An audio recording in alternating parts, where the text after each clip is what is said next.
President Donald Trump has just made two huge announcements. Both seem to be in line with what the American people wanted when they voted him into office.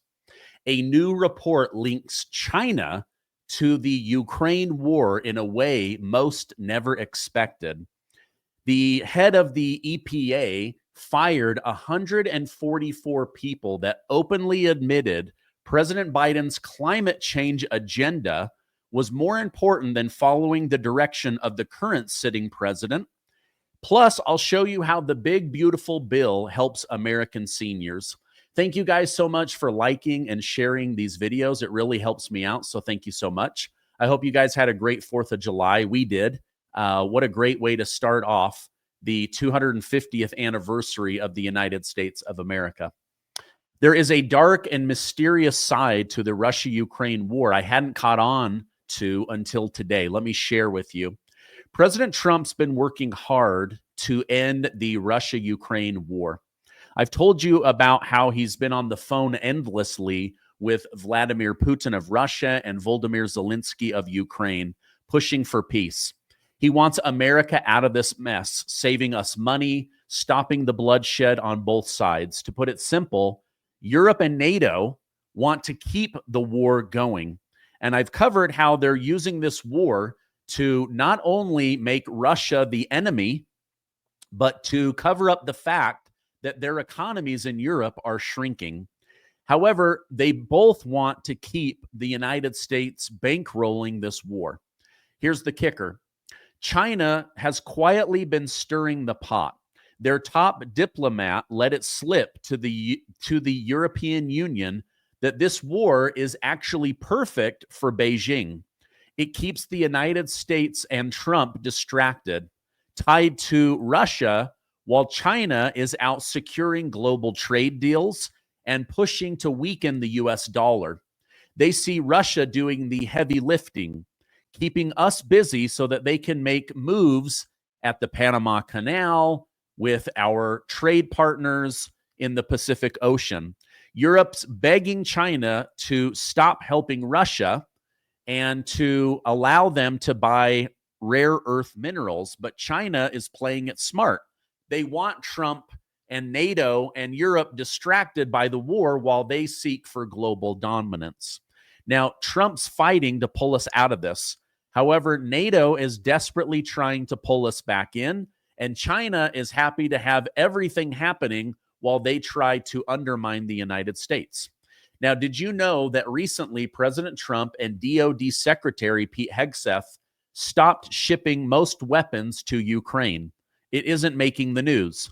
In a dramatic turn, however, Denmark's Prime Minister Mette Frederiksen labeled the U.S. decision to halt key arms to Ukraine as a serious setback for NATO and the European Union, underscoring the broader implication for Europe's security.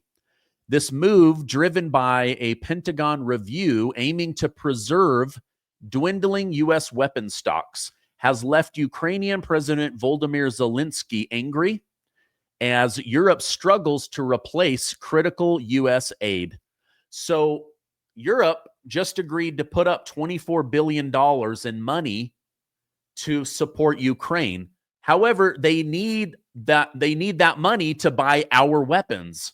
But the United States is running out of weapons. So President Trump and Pete Hegseth have said, we're not shipping any more weapons. It doesn't make sense to weaken America in order to strengthen Ukraine. But Europe's saying this isn't just about Ukraine, it's about protecting Europe as well. So President Trump is worried the United States will not have the supplies she needs in order to keep America safe. Therefore, he has halted weapons being shipped to Ukraine. Now, let me know in the comments, what do you think about this? Should we strengthen Ukraine and weaken America, or should we strengthen America and continue to push for the end of the Russia-Ukraine war? NATO wants this war. Europe wants this war. Russia wants this war. China wants this war. Ukraine wants this war. President Trump and most Americans do not want this war. All right. EPA head Lee Zeldin had to fire 144 people that openly drafted a letter that they would betray President Trump's agenda in order to continue to push Biden's climate change agenda forward. President Trump appointed Lee Zeldin in January, and he had to fire 144 people that were betraying President Trump's orders. These folks have now been labeled as leftist holdouts from the Biden administration, openly rebelling against President Trump's desire to unleash American energy. Their fear of climate change drove this rebellion. In a public letter, they slammed Trump's deregulation efforts, insist his policies ignore scientific experts, and threaten global environments. Zeldin, however, argues their defiance breaks federal law. Appointed to align the EPA with Trump's energy dominance agenda, like cheaper gas and oil, more jobs, he's wasting no time cleaning house. The clash pits career scientists against President Trump, leaving many wondering, are we trying to save the planet? Or are we trying to follow Donald Trump?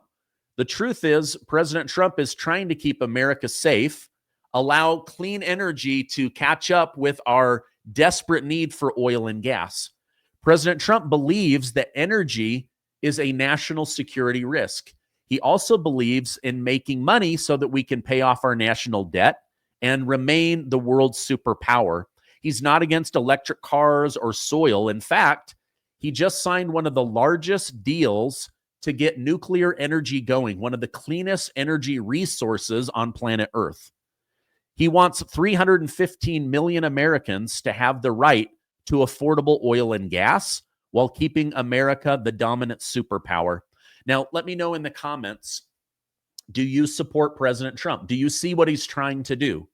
He's not saying you can't have electric cars, that solar is garbage, that nuclear is garbage. He's trying to allow all of these to catch up to our desperate need to remain dominant. I mean, if we run out of, remember when Biden almost ran us out of the strategic petroleum in order to win the 2022 midterm elections? President Trump needs to refill that. He's got to make us dominant. He's got to keep us safe. So I support what he's doing. All right, on a lighter note, and then I want to jump into a couple of big things that are going on.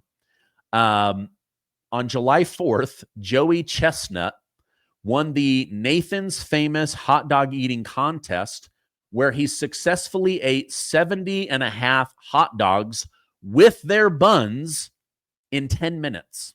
Now, to give context, the 2024 winner only ate 46 and a half hot dogs.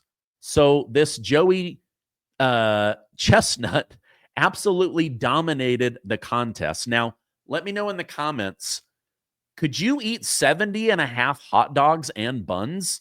I can barely eat 2 hot dogs. I don't know where this guy's stuck over 70 hot dogs in the human body.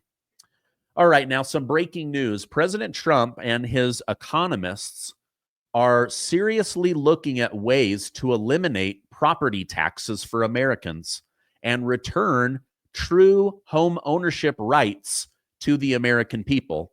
You see, there's been all of this controversy about no kings, that President Trump believes he's a king.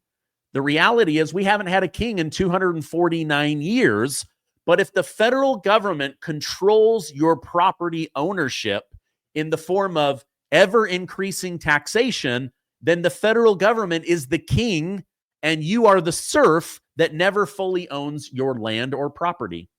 The idea of abolishing property taxes, as hinted in a recent post on Leading Reports over on X, that President Trump could push for a monumental relief to the American wallet, with the average homeowner paying around $2,800 in property taxes. This burden stifles financial freedom, especially for fixed income families and seniors. The No Kings movement echoes the sentiment, arguing that perpetual property taxes makes the government the king, reducing owners to mere peasants that never truly own their land or property. Now, this call to end property taxes is resonating with the American people. In fact, Florida's Governor Ron DeSantis is actively pushing right now to eliminate property taxes in Florida, something that over 60% of voters in Florida agree with. Now, no other state has made this initiative, though there is a grassroots movement in North Dakota, as well as in the state of Michigan. Now, some have suggested property taxes are necessary in order to keep the country stable. Most states fund their education, road pavement, things like that through these taxes. Others are suggesting maybe we don't end property taxes, but we amend them, meaning that there is a more stable and affordable way to contribute to taxes through property tax, but not this ever increasing. I mean, personally, my own property taxes have gone up every single year. And there are hundreds of thousands of Americans, mostly seniors, that are losing their homes because as the value goes up, that equity is locked, but then they can't afford their taxes and they end up losing their houses. That's why investing in tax notes is actually a very lucrative way to make money.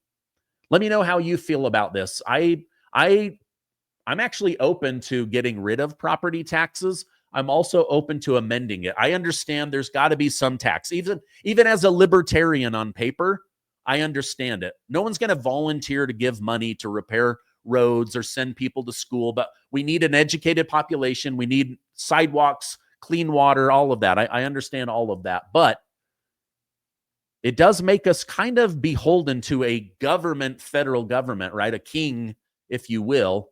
I don't know. Let me know your thoughts in the comments down below. All right, now I have a huge story, a bombshell story from a whistleblower about how there is an underground push to remove RFK Jr. before he reveals the causes of autism and chronic illness through vaccination. This is something that Big Pharma is secretly pushing for, but let me tell you about today's sponsor. Do you own a business and want to get more leads and make more money? The marketing and lead acquisition game has changed so much in the last few years. This coming Monday, I want to invite all the business owners and marketing people in my community to attend a free digital workshop where business coach Alex Albaron will be showing you how to strategically grow your business. Now, if you want to learn about having a bigger online presence, growing your business, your email list, improving your website, extending your reach, getting more leads, and making more money, this will be the focus of the free workshop. It's this Monday, July 7th at 5:30 p.m. Eastern. I'm going to leave a link down below. Alex Albaron has been a business coach for me for several years. He's great at what he does. He's very committed to helping his clients. But again, this is a totally free workshop where he's going to go through a lot of information. And then if you want to learn about what he does, you can sign up for a free consultation. All right, now a leaked document from the Biotechnology Innovation Organization, or BIO, reveals a $2 million hit campaign to discredit RFK Jr., the U.S. Secretary for Health and Human Services. This money seeks to undermine his regulatory reform agenda. Obtained by a whistleblower and published by Popular Rationalism, the memo from BIO's Vaccine Policy Steering Committee outlines a strategy to lobby members of Congress, manipulate the American public, and remove RFK Jr. from office by September of 2025. The document, whose authenticity is still being reviewed, exposes a coordinated effort by pharmaceutical giants like Pfizer, Merck, Novavax, and others to discredit and remove RFK Jr. by September of this year. They don't like that he wants stricter safety standards, vaccine transparency, liability restoration, and transparent data for parents. The memo details a multi-pronged plan deploying surrogates like Dr. Oz and the American Enterprise Institute to pose a neutral or opposing voice to RFK Jr. and to launching a Why We Vaccinate campaign on TV, radio, and other places. The multi-million-dollar effort seeks to remove RFK Jr., publicly discredit him, label him as an anti-vaccine nut that knows nothing about science or medicine in order to remove him. It also seeks to divide the relationship he has between RFK Jr. and President Trump. So why are they trying to do this? They're obviously terrified that he's going to remove billions of dollars in profits for them. Also, RFK has promised to expose the chronic illness and the underlying causes of autism in America by September of this year. Oh, isn't that interesting? So let's discredit this guy before he's able to announce why so many Americans are chronically sick and why 1 in 30 children ends up autistic, with 1 in 12 boys in California now being autistic. So I want answers. I think he's doing a great job. If anything, my only criticism is I wish he was moving faster, but I understand. Look at this. They're doing a multi-million-dollar reputation assassination in order to get him removed. Let me know in the comments, please. What do you think about this? I'm trying to expose this. It's crazy. All right, regarding how the big, beautiful bill helps American seniors, Rod D. Martin over on X put together a really concise educational platform on how this works. So basically, the one big, beautiful bill wipes out taxation on 90% of American Social Security benefits. This helps over 51 million Americans.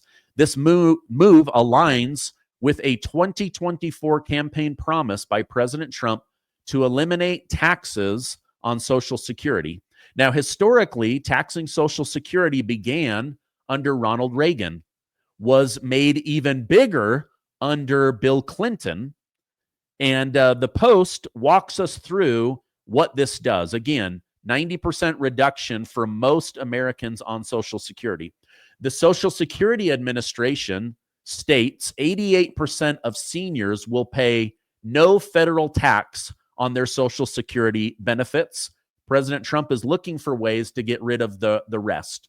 Within the bill, there's a $6,000 senior bonus deduction, stacking the standard deduction with the senior deduction, which wipes out taxation for most Americans on Social Security. So, for example, a $24,000 benefit with $23,750 in deductions means nearly zero taxation for Social Security.